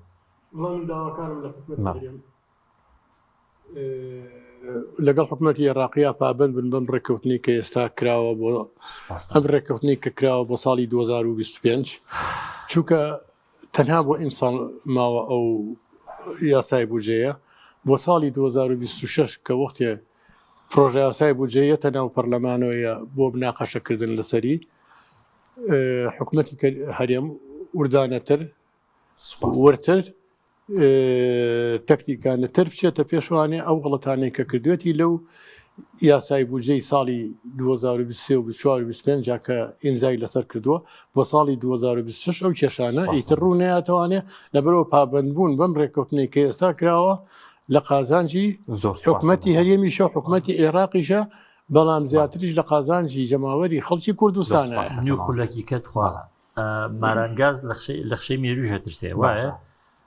ئێمە ئەترسین لەوەی ئەم وەکو ئەو جەنابی ئاماژیان پێکرد ئەم 4 مانگی ئەم 4-5 مانگی کەماوە بۆ موچەی ساڵی 2025 کارێ بکرێک لە دوجارە چەند موچەیەکی تر دیسان وەکو ساڵانی ڕابردوو خوانە خواستفەوتێ بەڵام لێرۆ بە دەسەڵاتدارانی هەرێمی خۆمان ئەڵێم ئەگەر جارانی پێشوو ئەیانتوانی خەڵک ئیقناعکەن کە ئەمە خەتای بەغایەوە ئەم جارە 100% معلومە کە ناپابندی ئەمانە بە ئیمزاکانی خۆیانەوە لەبەرەوە خەڵک ئۆباڵەکەی هەمووی بە ئەستۆی ئەمانە تکاکەم وانەکەن تکاکەم خەڵک لیان قبول ناکەم وچێ ئەم چەرمانگە هیچی فەوتێ سوپاس دەکەی مامۆستا سادە عوسمان و مامۆستا دلێر محمود و دکتۆر ئەمجاد سوپاسان دەکەین سوپاس بۆ بینەرانی بەڕێز سوپاس بە هاوکارانم خواتان لەگەڵ